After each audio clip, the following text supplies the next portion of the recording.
I think for the head center, nothing is what it is. Yeah.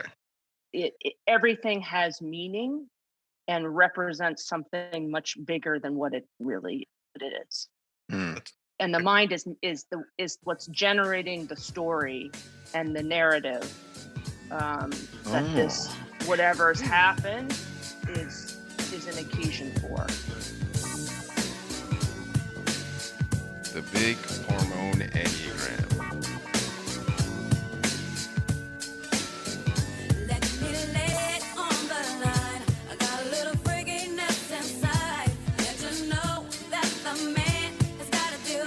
Hi, I'm John Lukovich, sexual self-pres, with 5-wing 458 trifix. Hi, I'm David Gray, self-pres sexual 9 with 1 974 trifix. What up? It's Emeka. I'm an 8-wing 7, sexual self-pres with 854 fixes. Hi, I'm Nancy. I am a self-pres social 3, wing 4 with a 369 trifix. If you like our podcast, guys, make sure you go like and subscribe us on the Apple Podcast app. And if you really like us, you should definitely leave us a review. Hey, guys. Hey. Welcome to this episode of Head with Courtney. Courtney, my mom is like, she's listening to the object relation stuff, and she's like, I could listen to Courtney talk about this all day. Like, this is amazing. So she's just eating it up. Just thought you should know. Oh, thanks. I think all 4 of us are going to retire, and we're just going to keep Courtney as the single host. She's going to be the podcast. Yeah. She's more popular than us. I know, right? Everybody's like, those episodes with Courtney are great. I know. Well, it's only downhill from there, I guess. Yeah, no pressure. You got to live up to your past performances. You fucked up and you showed competency. Yeah, that's a rule we have here: is don't be too confident here on this podcast. That's a good rule for all of life, to be honest. So what the hell are we doing? David's ritual kicking off the podcast question. Oh, David, I just thought you should know that I listened to that meme that John made about you, or Emeka made about you. That was Emeka. Yeah, about your all your mouth noises before I went to sleep last night and helped me sleep. Wow. Did it help you? Or did it excite you? No, it put me to sleep. I was like, oh, this is the best thing I've ever heard. Someday it'll be right in your ear, baby. For some reason, that did not help. That just made me feel scared. Well, that's part of it, you know. Oh, the fear factor. The fear. Right in your ear, you'll hear her. No, more like. We're so violently loud. Just excessive. Violently loud, followed by what are we doing? What's happening? And then a deep breath in the background. Yes. Yeah. Has anybody? I'm checking the podcast app and seeing if we've gotten any new reviews with David's voice. No, we have not. I'm severely disappointed in our listeners that have not left a review for David's voice on the podcast app. Courtney, what did you think of the calls we've been doing on the centers? So I really liked them, and I listened to them a couple times in anticipation that I'd be batting cleanup on the head center. Mm-hmm. And it makes sense. And it makes sense to me, obviously, that you'd go in that order. And yeah, I'm excited about it, and also to have that sort of foundation of certain differences, like, was very helpful to me as I thought about what distinguishes being a head type from the other types. And I think that there's like an interesting thing about the gut, the heart, and then the head, but then also returning to the 9, 3, and 6, and what those particular types as sort of the most elemental version of their center, what's going on with those types in particular. And I can reach for the 5 and I can reach for the 7, but it's not my automated pattern, right? And so just making sure, understanding when you're sort of talking through your type versus your center, your type as an example of center, I was thinking about that a lot as I was, what a shock. I was thinking about that a lot as I was thinking about being a head type. You don't say. We want you to just feel it. Yeah. You were thinking about it a lot. So, can you say more though about that? The 936 in this context as elemental. I mean, where do you go with that? I think one of the things that's confusing about the 6 is our most sensitive instrument, and the instrument we're kind of identified with, we actually don't listen to very well. We're actually not that in touch with. And Yeah. so it's this paradox of knowing we've got this capacity, being identified with the capacity, yet not really getting it at all. Yeah. And I think that the 9 and the 3 are doing the equivalent within their respective centers. And so part of like why the 6 gets so convoluted and so exhausting for other people to listen to is we're literally tying ourselves in knots as we try to do the thinking about the thinking, but not connect to the thinking. And I could feel that in myself, just trying to get clear about what I think being a head type is. And I think that the 5 and the 7 have distorted understanding of what it means to be in your head or to be a head type. But I think they don't. And so, it's equally problematic. We all are creating false realities for ourselves that make it out of our own way. But I think that there's just sort of greater clarity on the 5 and the 7 as to what they're doing. It's not as confusing. But I don't know if that resonates with you all in terms of your experience with 5, 6, and 7. Oh yeah, Yeah, definitely. 5 and 7 are more, I don't know if this is the right word, but somehow more unified in it, unto themselves on whatever mental track they're on at any given time, maybe to some degree. Yeah. I think that the 5 and the 7 are identified with particular ways of knowing, and the 6 is trying to figure out like what it means to know it all. Yeah. Yeah, that's true. It's like, what is it? And yeah. And I think that that's also happening for the 9. What does it mean to be? And the 8 and the 1 are very particular. Yeah. And the 3, what does it mean to be myself? Versus the 4 and 2 having, overconfidence in a certain and how they know themselves. Yeah, that's a good way to look at the what the attachment types and why they represent sort of elemental building blocks of the whole thing. Because it's like you're starting with a neutral point in each center. Yeah. This whole exercise of why you go through talking about the types, listening to a 6 talk about being a 6 is not just for a 6.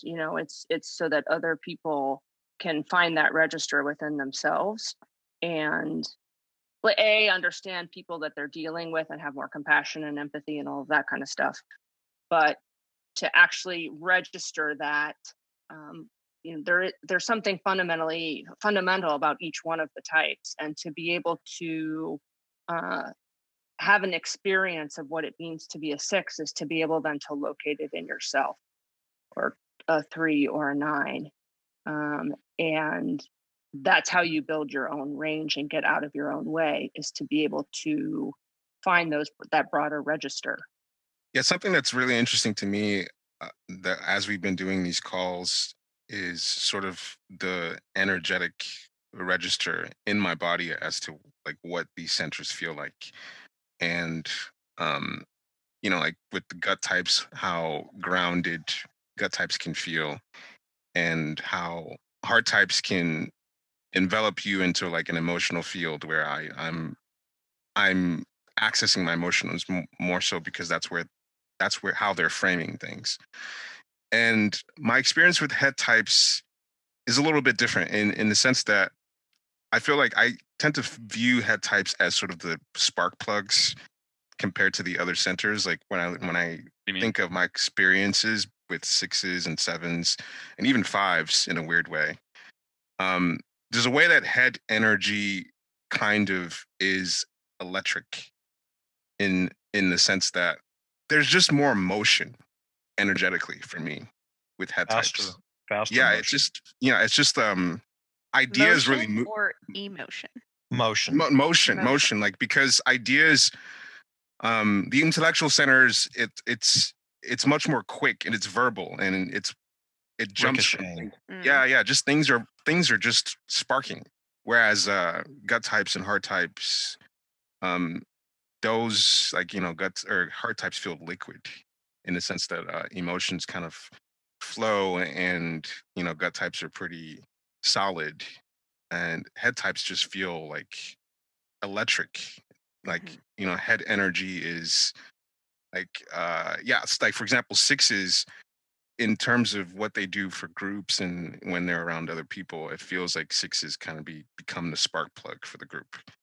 And if you look at the Facebook group that we've got, I can look in the admin panel as to like who the top posters are, like who generates the most comments and likes, and it's all head types, 6s, 7s, and there might be like 1 5, but it's like it's all head types, like the ones that are creating the most action in terms of getting people going, social head types. And yeah, that's my experience of head types.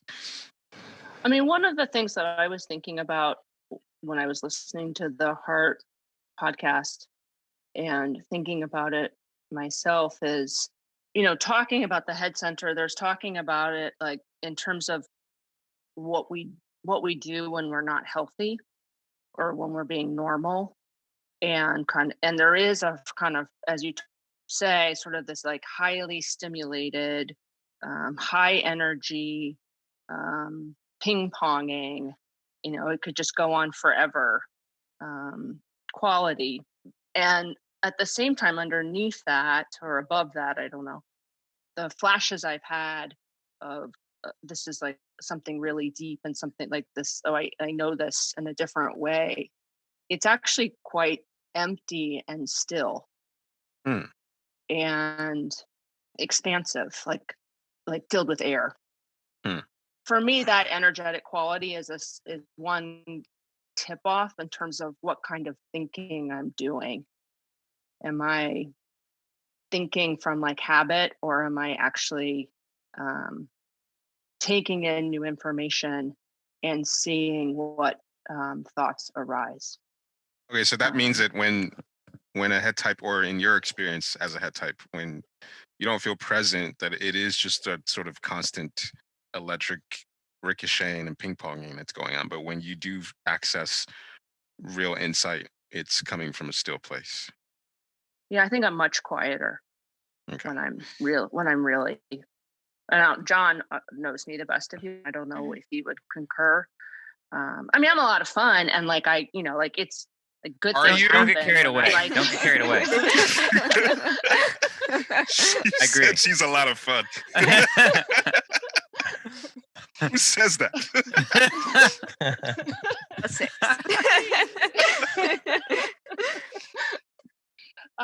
But Courtney is a lot of fun. What? No, that energy, like it is sort of, it can be playful, it can be like highly stimulating. I mean, it just is like, it can be pleasurable. It can also be annoying and edgy and all these other sort of things, but there is like more stillness, and it's really not about the engagement at all of ideas, and that sort of more kind of like, what do I really know place. I think it's sort of useful to think about like what is the head center really, or like what is thinking, because my experience, I say this all the time, the experience with the Enneagram is, and working with the centers, is learning that the centers are far different than my habitual or our cultural views on what they are. Like their whole world is not just something that a body isn't just something that moves you around, and a heart isn't just the reactions I'm having emotionally, and the head isn't just the thoughts and words in my head. It's like there. I mean, it can be that, but like the mind as a medium or substance is like all about like where our attention is and what has our attention and how we have intentional attention. And like a lot of my understanding of the head center, a lot of the language I have of it is informed by you know working with my friend Julie that does New York Enneagram with me. One of the things we came to when we were teaching about the head uh, at a retreat we did was that the mind, like most of our experience of the mind is like thinking, words, grasping, figuring out, like trying to probe. But a lot of what the mind is this sort of, as Courtney was speaking to, it's like empty or spacious. And a lot of what it does is it frames situations for us. Like more than arriving at a thought or a conclusion, it's like the lens through which we see, and like capital SC, like we're seeing something. We're like having insight into something. And it's like the mind provides the frame that allows us to sort of enter into any kind of experience and helps us know something through that kind of perspective. It's like the filter too, right? Exactly. And just depending on how specific, how wide, how fast, how deep, how zoomed in, zoomed out, like it changes our whole experience immensely. And so, yeah, like the head center has it's like a reality making machine in a certain way. Mhm. And You said something last week about the intellectual center having to do with symbol, and the way that what you've been saying just now about the head center made me think of that. Does that have any connection at all? Like I how we mean, frame things, symbols, and the yeah, head center. I mean, for me, when you guys were talking that way, one of the, so for example, Emeka, like I think for the head center, nothing is what it is. yeah, Okay. Everything has meaning and represents something much bigger than what it is. Hmm. And the mind is what's generating the story and the narrative that this whatever's happened is an occasion for. That's why this sounds like a joke, but it's why there's a lot of Conspiracy energy. theories. Well, it's why there's a lot of energy with sixes, for example, around the concept of brainwashing, Mhm. right? That your whole reality could be taken over by some other filter or something than your normal filter or something like that. Well, yeah, and like so like for example, you were talking about like as an example, this like fight you had with OD or a hypothetical fight you had with OD, and you were sort of saying like as a type, be like, and this happened, and then I called him this name, and then he called me that. And then you guys were talking about the heart types creating like an emotional landscape where it would be, and I felt this way, and I felt that way, and for the head types, it would be an occasion to have a broader narrative or story, not an emotional narrative, but some other narrative. And it would be, because this fight happened, and this is actually the sixth time that this has happened, and therefore there's this pattern in our relationship, and I see this, and so therefore this is what I conclude about our relationship. Or another level of abstraction, like actually this is like what it means to be like have male friendships, and so this is like interesting, I'm going to think about what it means to be male, and like what does it feel to be intimate, or like this is actually emblematic of our types, like bumping up against one another, and this is how it helps me like illuminate what it means to be a 6 or to be an 8. Like those are all bigger stories and bigger narratives, that what has just transpired, what has actually just happened, becomes occasions to explore and create a story that actually then we understand as reality. And it may or may not be reality, actually. And that's one of the problems. Yeah, and that's one of the problems with the head type, right? Is that like sometimes it is, right? Sometimes what's really happened is not the full reality, is not the full picture. And so we need that ability to tell a story in order to see what's really happening. But oftentimes it's actually just all in our heads, and trying to discern which is which is the problem that the head types find themselves in. Is this ability to constantly generate the story, but also glimpsing that it feels like the most way to be real, but we also understand it's not. This is really interesting because, well, I want to say two things. One thing that I was thinking of was that there's kind of an opposite approach that I see between 4 and 6, in the terms that 4 is the intellectual part of the emotional center. So there's a way that 4s are trying to find a symbol or a story to frame these inner states about their like who they think they are. And 6s are doing the opposite, where they've created like or they're trying to orient to some kind of story or symbol about what's going on, and they're generating emotional reactions about that, like through that process. And Interesting.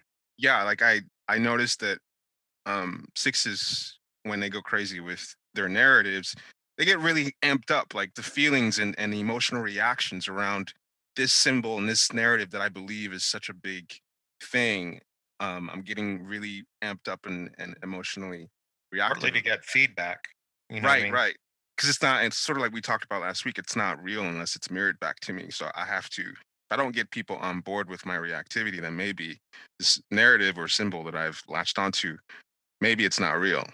And then the second thing I wanted to say was that I think when we think of conspiracy theories, we think of like, types that are going crazy with that. We usually think of 6s, but now I'm starting to realize that I see this similar kind of thing, this sort of framing around symbols that and narratives and stories, and that could mean so much more, happening with 5 and 7 in their own way.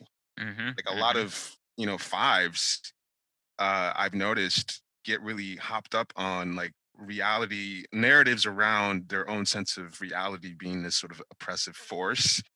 A lot of 5 artists really, it's a different kind of conspiracy theory for 5 and 7, but it's like all the head types are creating these stories and really getting amped up on these narratives. Those are great. Yeah, what's sitting with me is like in the meme page that Courtney ignores, that Emeka and I run, I was coming up with this meme that was like making fun of how like a lot of 5, like the 5 tendency to be like, this idea is going to provoke and rock everybody's world, and it's like nobody cares, And I can't how many times like I can't tell you how many times like I've been with a 5 that's been like sort of like bragging or boasting about how some idea or concept or phrase of something or explanation is going to like rock some worlds, and it doesn't. and so anyway, like that, it's like a little bit of that line of 8 and 5. But yeah, what happens, what I see though, is like sometimes like nobody will have, like the 5 will like drop what they call like a little bomb or something like that, and nobody reacts, and they're stunned. But or it's like because the narrative is so architected in the 5's brain that nothing outside of that narrative is gonna like mean anything to them. Yeah. And it's a little bit of what avarice, an aspect of avarice, is like holding on to that narrative and deleting everything else. Creating a world and only being in that world, and nobody else is in that world. Right. Yeah. Yeah, I find that interesting that each of the head types are doing their own version of reality based on narratives that they've created in their head. Whereas with 5, it can be like, like a 5 who, I think there was a 5 that was in one of these Facebook groups, one of these Enneagram groups, who's just really like super latched on to the whole flat Earth theory. Oh, God. Oh, hell yeah! Don't even get me started. This is a pro flat Earth. Oh yeah. 3 of the 4 Enneagram of you Flat are. Earth podcast. No. The only Enneagram Flat Earth podcast you'll find. No. So it's like you would think this is only 6s would get crazy about some weird conspiracy theories, but like 5s are doing doing some weird shit like that too. but I think it's harder to see some of this behavior in sevens, but it's all kind of the same machine of, the head types are looking for ways to frame reality based on some kind of story, and it makes sense that you could just run wild with it. But maybe it's because we have more six examples that's what we notice more so. The lyrics of Tom York of Radiohead is a really good example of the five. I mean, it's extremely abstract since he's Right. a five with a four, but it's the sense of this ominous big something that has power and is going to crush me, or chop off my head, or something, right? It's this this ominous reality that has more power than I do, and I'm going to be crushed, and we're all going to be crushed by it and be nervous all the time. Is Lovecraft 5? Well, I think he's 4-wing 5, but Could be though. could be possible because there's not much. Frank Kafka is another 5 author, and his Franz. Franz. Yeah. His books are all about it's that reality. same kind of thing, right? Well, I think the other thing is that all three of the head types. I mean, I think it would be an interesting podcast to do, like, in what way, what's the arrogance of each type? Because I think we're all arrogant in different ways. But the head types are distrustful of information coming in from the body or from the feeling, the heart center. Mm-hmm. Yeah. And so part of what's creating that feeling of being divorced from reality is there's a certain unwillingness to let information that's coming, is to discount any other contrary information that's coming in through those channels, and to see it as not, to see it as biased, to see it as ephemeral, mercurial, co-opted by others, vulnerable in some way. And so it kind of sets up this, you can't get out of the story that you're in, because part of the story is any information by definition that comes in is already tainted. That's contrary to the story is already tainted. How do sevens do this? I'm not fully sure how sevens are doing this. Distrusting their other centers. Yeah, like, I mean, well, you guys just gave like 6 and 5 examples, but I can't quite place how sevens do it. The replacing with positive plans, positive outlook future. thing. Yeah. One thing that frustrates me with sevens in general is, especially when this year has been a fucking dumpster fire of a year, undeniably terrible, right, on so many different levels. And it's amazing to me to see in the face of just undeniable horrible shit going on, that sevens still have a way of just looking on a bright side to some degree, like just taking the edge off of the horribleness. And it's like a persistent story of that things probably will be better. This is the transformation the planet needs to happen. It's the growing pains before the birth. Yeah. And so that's a weird. We don't see that as a conspiracy theory because it doesn't seem as crazy. But not trusting negative information. There you go. Yeah. There we go. Yeah. Okay. I'm starting to get it. Yep. I think there's also something around being bored, that their experience of something, because it's coming through the mental center, is super, super fast. And they're going to trust that if it feels boring to them, it is boring, as opposed to looking at, should I be looking at this a different way? Right. That's the assertive type piece in a way. Yeah. Trusting yourself. They don't question the channel through which the information is, the information is boring, and they don't question, is that because of the channel it's going through? which is themselves. Yes.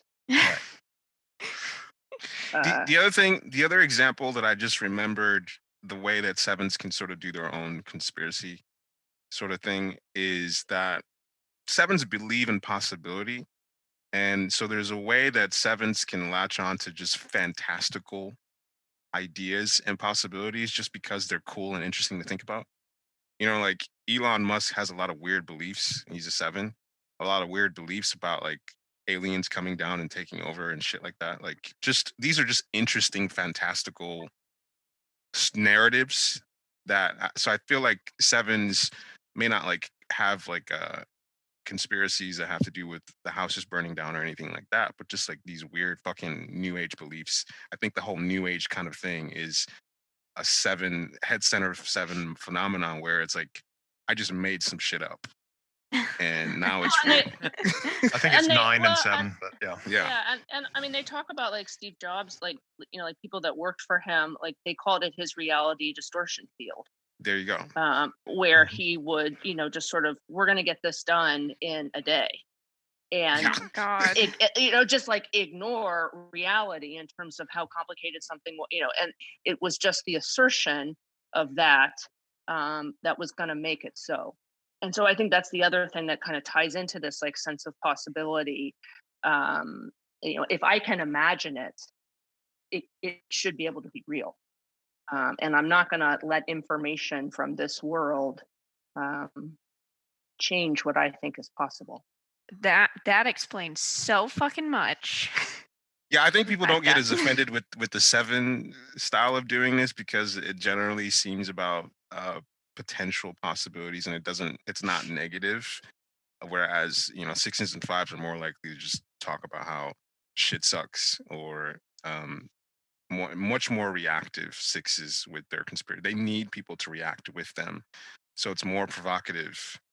Whereas I don't think sevens they're not going to be provoking people with what they think is their own version of reality. They're going to be provoking negative people. Yeah. Yeah. I mean, I think we talked about the low side of the head types. Yeah, like what's the higher archetypal energy of this? Oh, yeah. Courtney's like, we need to talk about how this is cool, okay? We need to talk about how this is fun. Because she is fun. She's a good types, time. The gut types all sounded good. The heart types sounded good, but now right. This is just for the heart and gut types to just unload on head types. Yeah. There's a reason we don't have any head types on this podcast. Yeah. That's our one just rule. Drag on them. The one rule. Like they no just provoke people. Co-hosting. That's all they do. So, Emika, earlier you were mentioning how I had talked about the higher centers, the higher intellectual and higher emotional center. Yeah. And that the language, way Gurdjieff put it, was the language of the higher emotional center is Smith, and the language of the higher intellectual center is symbol. And like, I'm gonna get a little, esoteric-y John vibes, but like ancient cultures used not just like symbol in the sense of like a diagram, like an enneagram, but like everything was seen as a symbol or metaphor for the operation of the divine, right? And so the a big Greek and Egyptian notion was this idea that you train what they call the nous, which sometimes people translate the soul, but it's really like the intellect or the spirit, to be able to travel, so to speak, toward the divine or orient itself towards the divine through the use of symbol. And what that means is like that the divine operation doesn't reveal itself literally. Like you see these functional processes, but there's a way to according to Sufism has its own version of this too, creative imagination, but training the inner eye to be able to be awake to everything as a symbol or representation or metaphor for a divine operation. And so that each thing becomes like a reminding factor to bring your attention back to the divine. And so, like, speaking to what we were saying earlier about the mind as framing, it's an orientation from like searching for a conclusion or a specific thought or a specific insight and into this uh, open receptive mind. And it's everybody's familiar with like how the idea, just the idea alone, that like the divine or God or whatever is incomprehensible, and so can only be sort of comprehended or approached indirectly through reference to symbol. And so uh, these things work to kind of keep our mind almost not landed anywhere, but our mind almost in an openness and receptivity against the tendency to try to calcify knowing and understanding. So one example of this that I use, I talk about this all the time when I teach, is I do Gurdjieff movements. In the Gurdjieff movements, you're in these rows and files, like single files and single rows. There's like usually 6 or 7 people in the first row, and when you're doing these movements, you're doing these gestures to music. They're like dances, but different, and they require enormous amounts of concentration because your head might be doing something in a totally different count than your torso, than your legs, and you're often moving maybe forward and backwards or mixing between different files. All kinds of things can happen. So anyway, the idea is that you are training your attention and to just be wholly focused on the task and sort of see how anything that's distracting you is your personality in operation. And it's pretty incredible. So there are these certain kinds of movements where you like in this row of 6, you move forward and you change positions. And so that'll mean is like I was usually in the second file. So like, on my right was one guy, and then on my left was 4 people.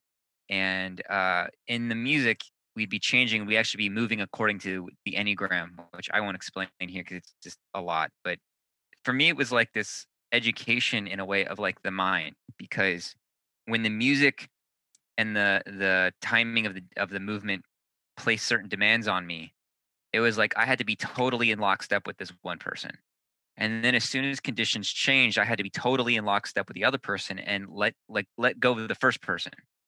And so it was this sort of thing as like often we sort of fixate on a point of view or perspective. And as y'all know, it's like when Chazo was teaching the Enneagram originally, he talked about the passions and the fixations, which are the mental habits of the types. We don't talk about those as much because whatever, but you get fixated, and each Enneagram type is basically fixated on a certain point of view.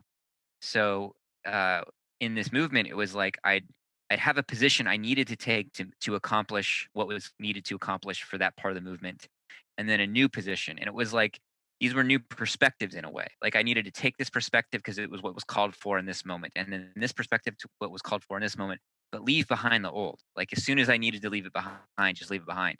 And it was this thing of like being so in the moment and so there, and it was so much and it was particularly a mental experience for me because it was so much about being awake to the moment and being awake to the conditions that they were changing and not getting stuck anywhere. So like in the Egyptian tradition, they represented the nous or the intellect as a bird that they called the ba. The idea is that the bird is supposed the ba, the soul, the spirit, is supposed to be trained to fly back to the divine source and not land anywhere, not get stuck anywhere. It's to be totally free of identification. And so, that kind of I talk about this too all the time, but that um, Buddhist idea of if you meet the Buddha, kill the Buddha, meaning that any representation is not the real thing. And in fact, like the mind or the personality or whatever cannot fixate, cannot see the real thing in any meaningful sense. But what it can do is be in that relationship, that dynamic, like with the process of things unfolding rather than like perching anywhere. Does that make sense? Mm-hmm. Yeah, I mean, I think like just for what comes up for me when I listen to you talk about that is, first of all, even though we were, myself included, kind of dogging on the 5, 6, and 7 as head types, I think one really important thing to understand is that actually like every type is using their mind in a certain is conditioned themselves to see reality in a certain way. Yes. Um, and so while the 5, 6, and 7 are sort of the most, so forward with that, there's actually a lesson for every type in the fact that we all make up stories, and those stories may be real and may be helpful in certain contexts, but they're also very limiting. Mm-hmm. Um, Mm-hmm. and so that's sort of the lesson of the head for everyone, no matter what type you are. Um, and then I guess the second thing that I'm take away from what you're describing is, to move forward, you need all of the centers to be online in order for that to happen, right? You need to be present. You need to be, um, sort of a heart open, um, Contact. kind of warm, yeah, place, a feeling of kind of love and connection with the world. But it's really the mind that is, when it's aware and paying attention, it's that curiosity and that sort of sense of I'm willing to evolve. I'm willing to give up what I thought my story was and come up with a new one. Um, and then I'll kill that one and I'll move from that one to when I'm ready. But Right. that's sort of the possibility of the mind when it's sort of it open, is to see what it's believing or see what it's attached to, and then move on to be willing to let it go. Yes. Yeah. Well said. Yeah. That what that brings up is in describing the centers, Gurdjieff used the metaphor of a horse-drawn carriage because he was teaching in like 1916, and that was cool. And and he talked about the carriage itself, like the vehicle or the whatever, is the body, and that the horses were the emotions, Hmm. and that the driver was the mind, and that inside the carriage would be the master, which is like our essence or our I. And that in the ideal situation, the master would say, I want to go to fancy froofy place or whatever, and then the driver would make it happen and direct the emotions to be carrying the vehicle the right place, and then the vehicle would move there. um but in our normal state of affairs, like, the carriage is broken, the horses are going all kinds of different directions, and the mind is asleep. The driver fell asleep, and the master might be dead or whatever. Um, and so yeah, it's this like that quality that that what I'm hearing you describe, Courtney, is will and intent, and but like a deeper sense of will than being willful. It's like a higher sense of initiating or Awareness. cutting off. Sorry, David.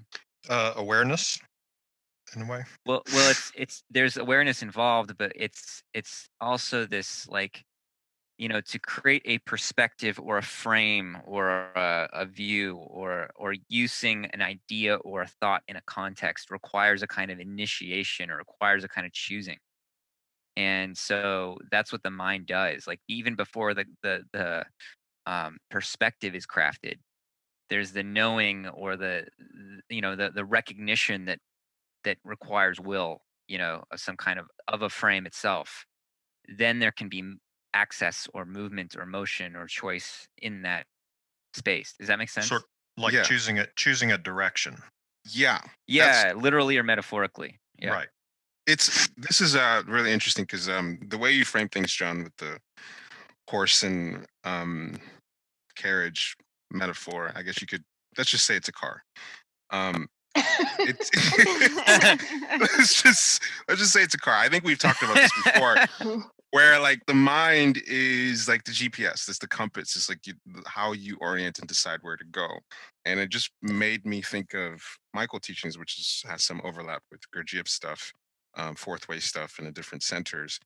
And so in Michael teachings, there are 7 roles, and they're broken up into the different centers. And so the centers that use the emotional center, or the roles that use the emotional center are called inspirational roles, because uh, that's the center that moves people, inspires people to do things. And so the way you talked about like the heart center being like the horse, being like the fuel, I guess you could say, and then the head center, the roles that use the head center or use the intellectual center are called expression roles, and talk about like conceptualization and truth, and that's that's how you decide where to go. And so just looking at this system together, of course the moving center is about action and it's about will. um it's clear to me now that the head center is the thing that gives you the map of, the emotional center is the thing that's going to inspire a bunch of people to move in a certain direction. The body center is the movement, is the will. But the head center, the intellectual center, is like how the fuck do we even get there? What is the story or the narrative around um this sort of energy of the heart and energy of the body? How do we even organize what we're going to do? I mean, so, at the sort of smallest level, the mind is what's creating the story of the self to begin with, Mm. Right. Hmm. which is what you need really to exist in this world. And higher, it's what creates the story of a country. It's what the family, money, any of the things that we use to organize ourselves, Mm. to move forward. All of that has been constructed through the mind.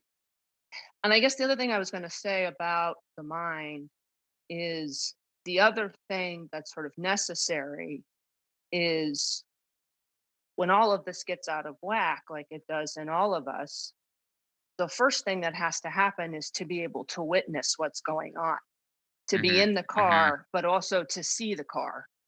And that is a function of the mind, Hmm. to be a witness to one's own experience as it's happening. Yes. Me, six is really the archetypal human. I mean, they're all the types are archetypal, but if you had to boil it down to one, for me, it's six, and it's because we all have the problem of being too much in the mind, for one thing, thinking too much, right?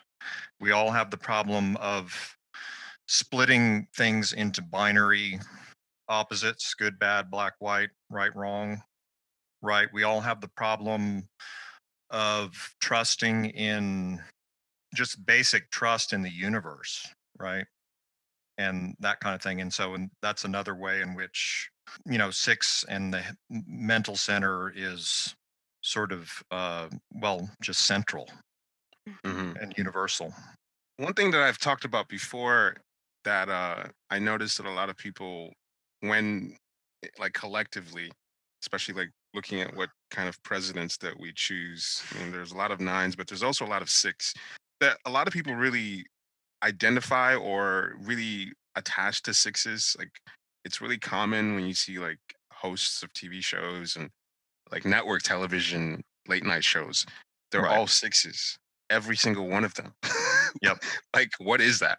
I think when I first got into the Enneagram, I was looking at things like that. Yeah, Courtney. Why are I all told the, you. Run the world. We're a lot of fun. I told you that.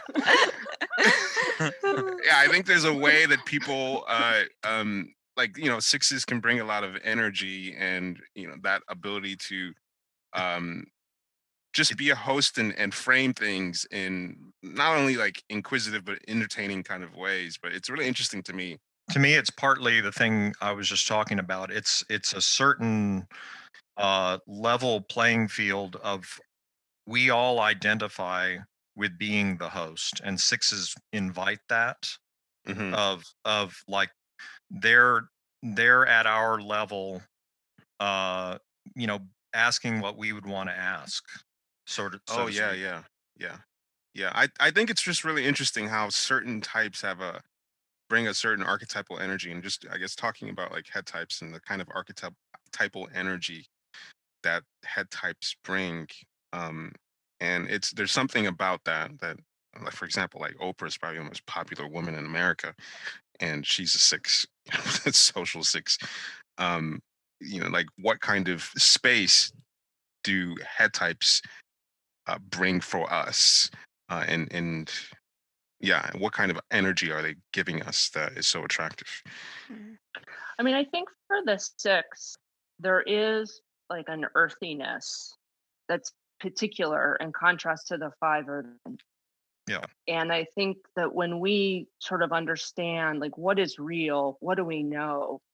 For us, it's all about what and why does that matter in terms of how I show up or how I act or what's happening right here and now.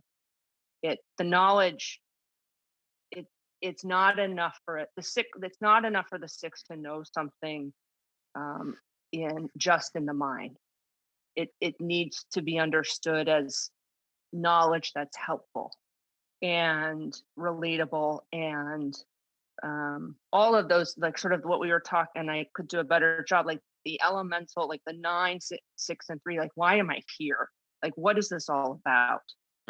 um so there's kind of connecting to that very fundamental human question that I think the 3, 6, and 9 are all sort of grappling with, and that's part of what makes them, when we think about that like vibration, like important for everyone, because we all want to know.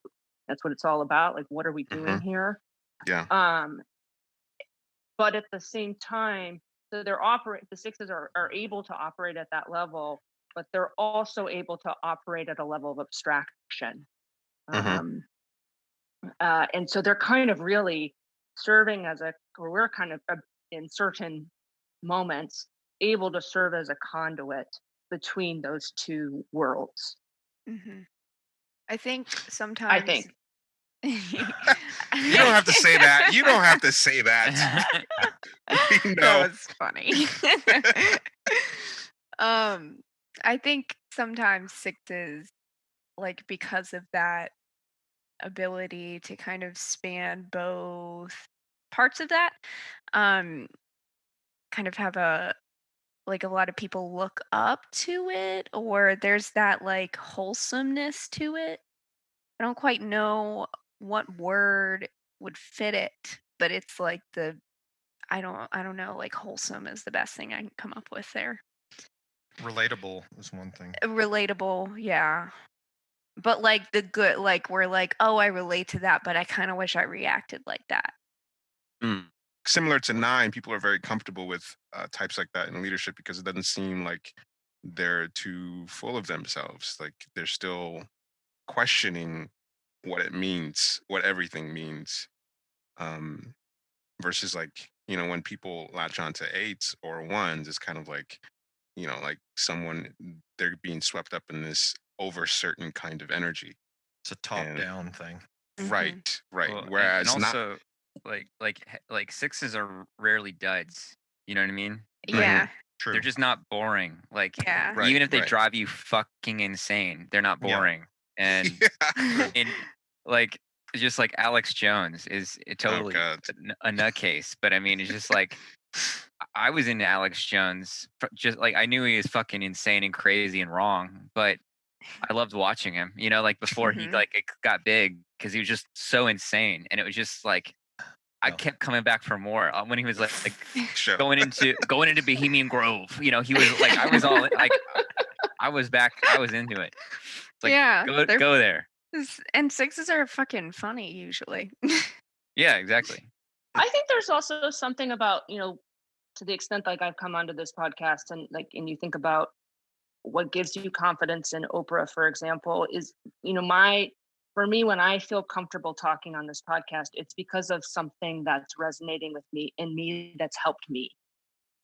And when I feel like I'm sharing with people my own sort of journey, my own learning, my own evolution, it becomes a much more confident place for me to talk from. And it helps deal with the the anti-narcissism of the six, like I don't deserve this, I'm way too big for my brain, all those kinds of things the six does. For me to sort of say, look, this was my experience and I've grown from it, and if I from it and it helps other people, it just for me that becomes a very secure ground to speak from. And I think that there is a kind of humility that's inherent in that, place. If you can sense that that's really where someone's coming from, that it's their own experience, and then it becomes universalized. Level playing field. Yeah, I'm starting to see how 6, 9, and 3 are doing that, and like when threes are on, like when people fall in love with threes, it feels like, I think people feel like they're tapping into their own sense of possibility and their own sense of inspiration for what they themselves can do, because the three is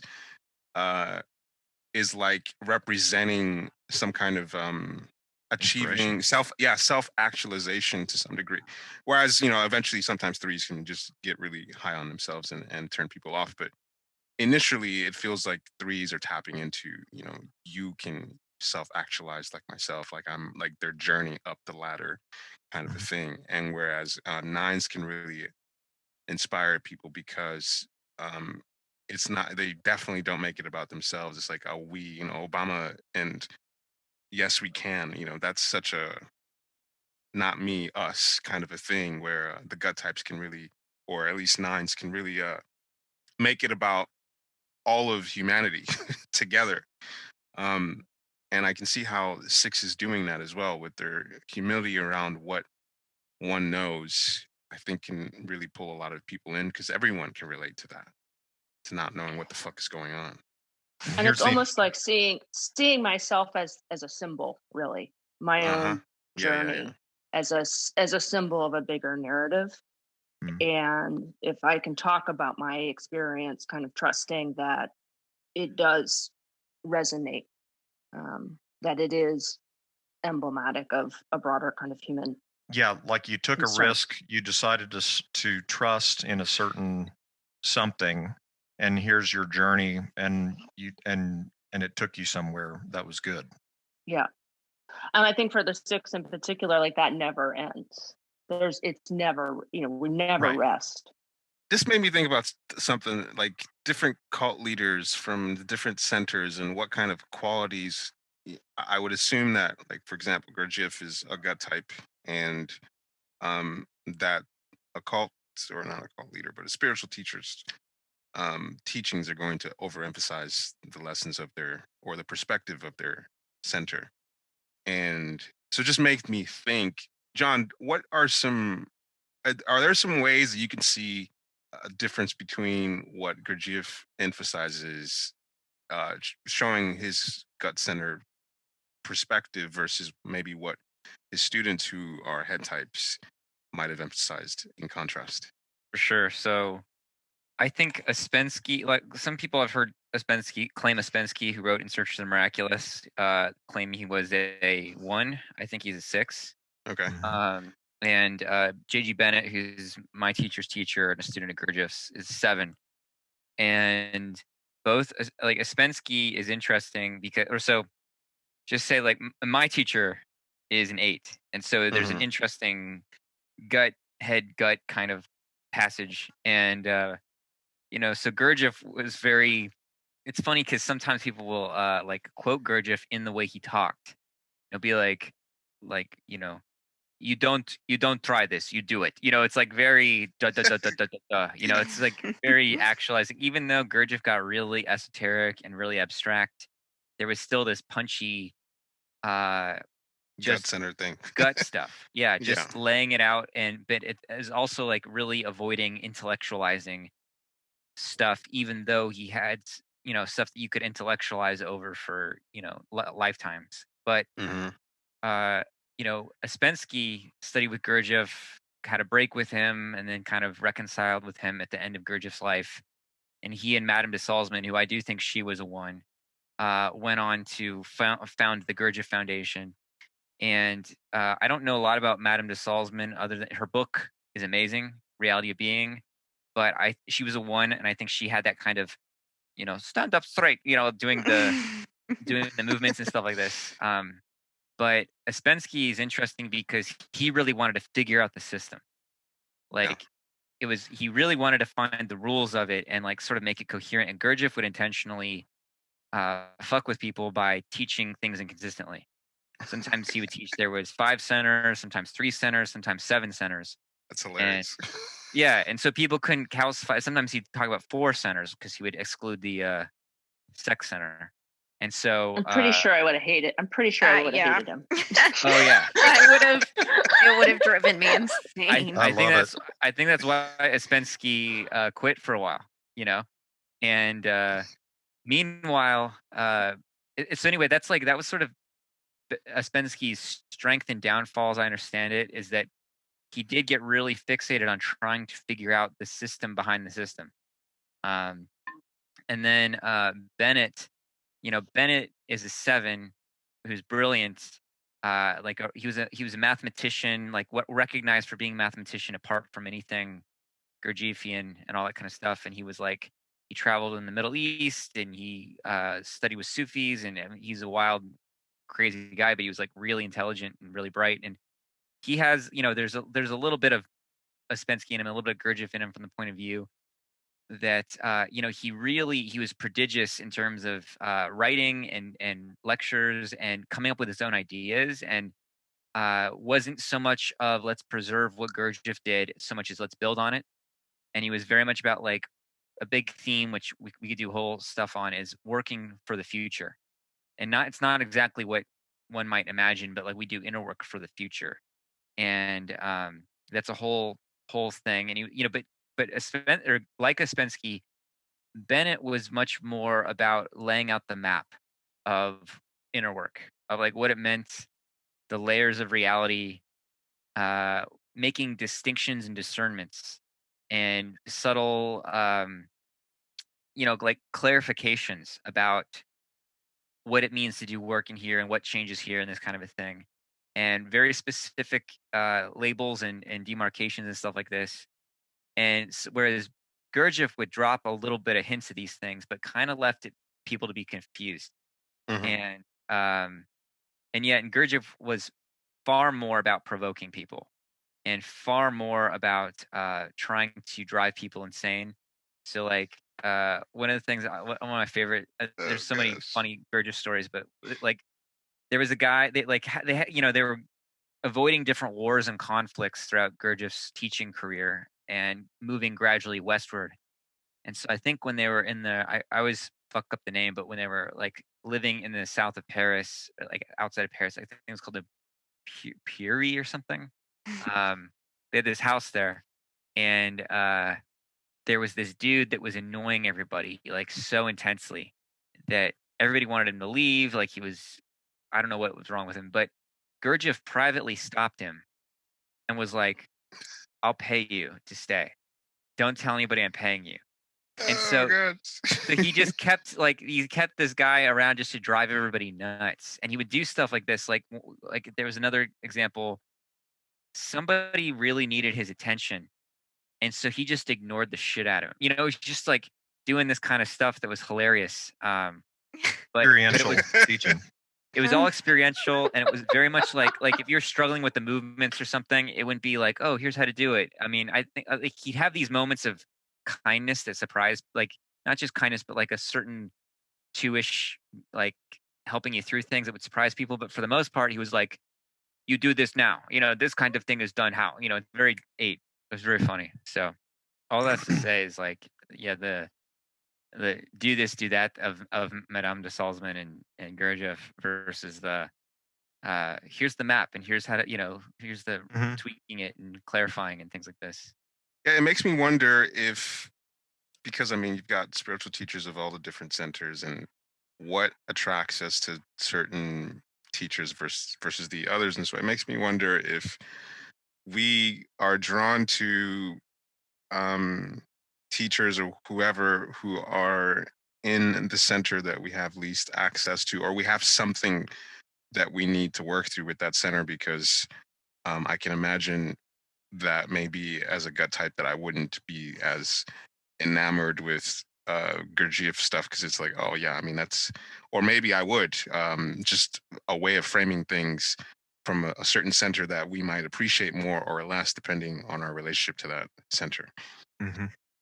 I think there are teachers that sort of bring out what we need to like, that appeal to something in our dominant center, and then there's others that challenge us through being so opposite. Like that, I have studied with people that like are heart center dominant, and in a sense expanding my very fourish, limited heart center experience. Like my breathwork teacher is a 2, and that was like a big fucking challenge to my 4 with 5ness. And but yeah, like my work teacher, both my Gurdjieff teacher and my movements teacher is a 8 and a 1, and that kind of just like, what's really hilarious is like my teacher, the 8, when we're on a call, when we do calls now, but like, or when we're in a meeting, someone will ask a question, and if it's not very experiential, he'll just sort of be like, no, I'm not going to answer that. He's like a New York Jewish guy, like, so he's, he's just like, no, I'm not going to answer that. Or like, like it's, too mental, or, stuff like this. But it's pretty funny. And then, but actually another movements teacher I have that like, I see him only on retreats is a 6. And like, I mean, he has this way of like, so when I'm doing movements with my 1 teacher, I'm always like, I have to be impeccable, like I have to just like, she sees all, this, and so like the sense of my attention must just be strong, like it's very there. But with my 6th movements teacher, he has a way of illustrating like multifacets of the movement. And almost like, it's almost like you could imagine like a bunch of eyes around each limb, like that see like these different possibilities or different sense of what each gesture represents. And he does this thing where he gives you a little bit, and then he watches you struggle with it, and kind of plays 6-ish games where he like kind of, he's hilarious, but he makes all these jokes and kind of like throws you off a little bit, and then comes back and clarifies it. So it's like this weird, here's something, fumble around as you kind of get vague, and then he kind of just like, almost like a potter's wheel of like, refines it for you. And it's a whole other experience. I can remember when I was in high school, well, thinking back now, that some of the best teachers that I have, especially around movement, because as a body type, like 9s can be like really natural athletes, just because they just pick up, they pick up movement really, just really easily, and it's very nonverbal. Kind of like, if I can see it, then I can feel it in my body and I can mimic it.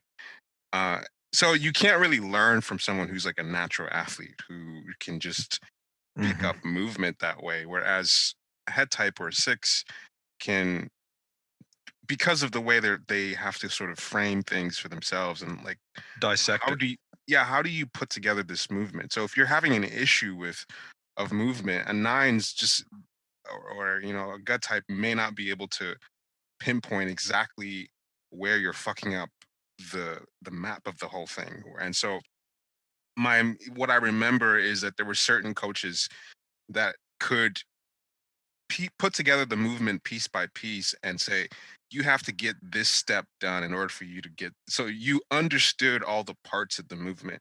Whereas, a coach who's a gut type is maybe saying you're not bringing enough energy, or you don't believe in it, or it's like, it's not as or granular. Just watch me, just do it. Right. Just, watch me and get it. But I mean, sometimes they can pinpoint things that you're doing wrong, but I felt like I could really learn from head types, because things could be broken down, and I could, that way of framing things made it easier to figure out problems. I think for me as a 6, some of it is also the gift of language, right? Yeah, which is mission, a head orientation. And so any of this sort of teaching and transmission has to it is most efficient through language. And so that's one advantage. And I think the other thing is, for me, when I'm listening to someone or when I'm just trying to understand what's going on, I really am operating at two levels, which is this bigger kind of like macro, like why, what does this mean? And at the same time, trying to be very, very, very precise and specific about actually what is this? What is it that's happening right now? And so I think it enables multiple entry points. Like it's the bigger picture of understanding the purpose behind something, and that's sort of the inspiration and the motivation. And then there's the actual precision of, if you're really, really paying attention and analyzing, and being very sort of not allowing yourself to be all kind of mushy or soft or vague about what's actually happening. Like it's that super, super hype. It's both possibility, but also the hyper awareness and focus kind of operating simultaneously. And then that for me becomes when I'm able to explain something well, or when I've been able to feel like I've really reached someone, I think, and it's a little bit what John is talking about, like letting the thing happen, letting the thing kind of just be in reality, but then also providing the context as well. Also, that the way you described what you described, John, like having multiple eyeballs around you, Mm-hmm. that seems to get at something there. That's a certain kind of multifaceted awareness. Yeah. Yeah, that's Well, interesting. Yeah. What Courtney's saying about letting something be, I don't know exactly where I'm going with this, but to me it does like piece out some of the differences of centers, because it's like when I hear about letting something be, that's sort of the body sense of it existing, or something just happening. But like it's an undifferentiated mass in a way. It's like it's either just a force or a mass, and so the mental center is like you need a way to enter into that mass and to make it make sense with all the different pieces that are fitting together. And that's what the framing, the like, we're talking about, we say we try to wrap our minds around something.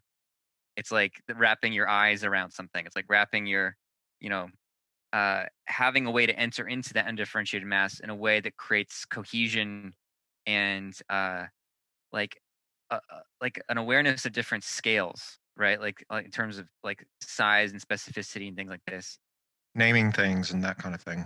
Yeah, yeah. And I always talk about fucking Japan with six, but it's so, it's such a six culture where everything is on time. Everything like fits together. Everything like works.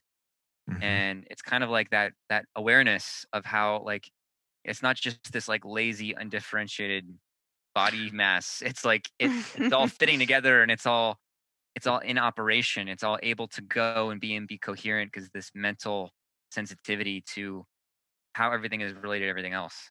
Well, to bring in another culture, it's like a Swiss watch, right? All the Yeah. gears are interlocking, and they all sort of know each other or what's happening or moving at a different pace, but it all locks into place to make one cohesive something. Right. Like to bring in another culture, my experience of India is like so body centered. Like it's such a body centered culture, and it sort of works and it does sort of doesn't, but it's just like chaos. Like just nobody's even like, there's no lanes. Like there's not even one side goes this way, the other side goes that way in traffic. It just, everything's a free for all, and there's monkeys and cows and everything. And so it's just like, just, I don't know, just that contrast is so hilarious. Like, John, I have a question. I know when you and I have spoken that in the past, the six was the hardest to find within yourself, or the one that you were least able to identify with. And I'm curious, just to hear you talk about why that is. Yeah, so I have a lot of five in me. I have a wing and a fix. And I think maybe it's my so from typologically speaking, like from the point of view that like my body fixes 8, and I kind of puts me in a 7-ish mode or mood or something sometimes. I feel like I understand. I guess like what we were talking about at the beginning of this call of I'm so overly confident in a certain means of my knowing. Mhm. And that stems from from my emotional center and my sort of felt sense of identity. But it's like everything I think and perceive for right or wrong, or for distortion or health or whatever, is built from that fundamental perspective. And so like I think that like a lot of my thinking style stems from my conviction of identity. And that's like it's in a sense my thinking mode is trained in a sense from that experience of identity. And so yeah, the sixth thing, it's taking like 7 I pretty quickly get. At 5, like I really get it. 6, I feel like of all the types, it's the one that I have to sort of and it's kind of funny that it's 6, but like bounce between 7 and 5 to get into the middle of. Hmm. Because in a way it's like I'm so I would say like I have a very focused quality of thinking and attention, and I have very like I'm going to dive in this and this and this and go deeper into this.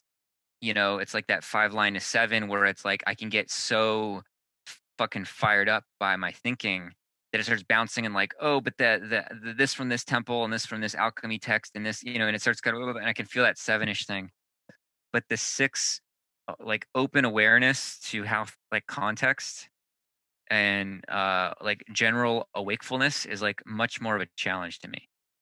Seeing how things I mean, fit together and like are coherent over time, like my greatest enemy is time. And so like I feel like the 6 has a certain awareness through the kind of like the practical intuition of 6. There's an intuition around time that I feel like I don't have. for me, and I really to hear everyone else's perspective. For me, the COVID has been just sort of like this time for everyone to be a 6, is how I experienced it. Really? Yeah. Yes. Yeah, I relate to that. Because there are so many questions of what to do and how to live your life with so many unknowns also happening at the same time. That's how I've experienced it. Yeah. Do I send my kid to school? Do I, hang out with my mom? Do I wear a mask? Who do I believe? Who do I trust in terms of this information? It just, to me, it's felt like a very, very 6 space that our country has been in and the world has been in over the last 8 months. There's a thing with 6 as opposed to 5 and 7 where there's a certain, actually, ironically, maybe a heart quality to 6s, where you're sort of in the struggle with the 6 or the 6s, right? And there's this quality, it's again this humanness about 6. Like 5s are aliens, right? And 7s are entertainers. I'm doing cartoons, right? But 6 has got this, there's this sort of fighter's, almost a boxer's heart, if you know what I mean. There's this quality of staying in the fight for humanity and staying in the confusion and the what do we do and the opposite sides and picking a side, but sort of still having the courage to be in it. And because you don't have the option kind of as a 6 to withdraw like you do with some of the other types, right? Generally speaking. Yeah, I mean, and this is what I mean about the 6s being center of the heart the heart types, yet having characteristics that are sort of specific to them. I mean, I think we're really aware of our suffering. in a way that the fives and tens are guide in different ways and try from or ignore in different ways. And I think the six is really, really in tune with the prison that they've created for themselves. And I think also, we didn't talk about this idea of like kind of the core emotion of each of the types, and whether you want to call it angst or fear or anxiety or sort of just existential terror. The six is, we breathe that, like that's how we wake up. Like I had to there's this group that I'm in where I had to sort of talk about like what's the bravest thing that I've ever done, and I think for the sixes it's like just to keep going is what feels very brave, because of that sort of like very attuned to just how difficult it all is, and not sure how to break out of it without some help. But also being a co-equal soldier too at the same time with you in the fight. That sixes are that for other people is what I mean as well. Yeah, there's very little suffering that someone's going to tell me about that I can't sort of tap into in myself. And remember when I sort of felt the same way in some sort of circumstance. And I think that does kind of create this sort of we're in this together kind of feeling. And you can sort of sense the willingness of the six to soldier on. And that can be inspiring and also, a total pain in the ass to be around. Both of those things. Yeah, because I think the sixes aren't really, because this shit is still going, right? Like people are still dying, and the sixers are going to be the ones to remind people to remain concerned and alarmed, while other types might check out or detach from the danger, the ever-present danger that hasn't really gone away. So yeah, I do think sixes kind of keep people going, like that we're still in this, we still have this thing to deal with. Don't check out, don't fall asleep. It's still a problem. Keep your eyes wide open. Or the virus was made in a lab in Wuhan in order to harvest adrenochrome. Hillary Clinton is a pedophile adrenochrome addict who lives forever. Yeah. Invent a new emergency to give a shit about. Stay woke, everybody. Hashtag. Cool. Well, I think this is pretty good. Yeah, we did that's a pretty good amount of content. Do head types sound as good as gut types and heart types? Absolutely not, but I think No. we did. We tried hard, though. I thought we got pretty good. We made them as cool as we possibly could.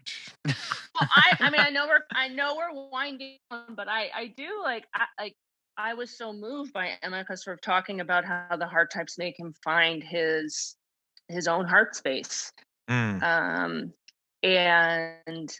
And so one question I wanted to ask you guys is what do the head types bring for you? Nothing. Yeah. Absolutely nothing. No, I think for me, the word, and it's sort of cheesy, but it comes for me is illumination. And what I mean is like, I can't tell you how many times I've been with the head type friend, and even just finding a specific word or a specific something, it's as if like there's fog around me, and then suddenly it's like almost like a little firefly light, like that they create with just like landing on the right thing, and it like opens things. It's like as if there's like a fog, but it's also like a maze at the same time, and it's like there's all these sort of pathways of this smoke going everywhere. And then the head type will just be able to illuminate something, or even make a joke where the smog dissipates or something like that. It's like, it's not just like helping me learn something, but it's like just unlocking something in a certain way that makes movement happen. because of that illumination, for me, they create curiosity around. Like, I'm curious about a lot more things when I'm around them because I know that I can get illumination around a lot more subjects and clarity around a lot more subjects. So I get excited about it.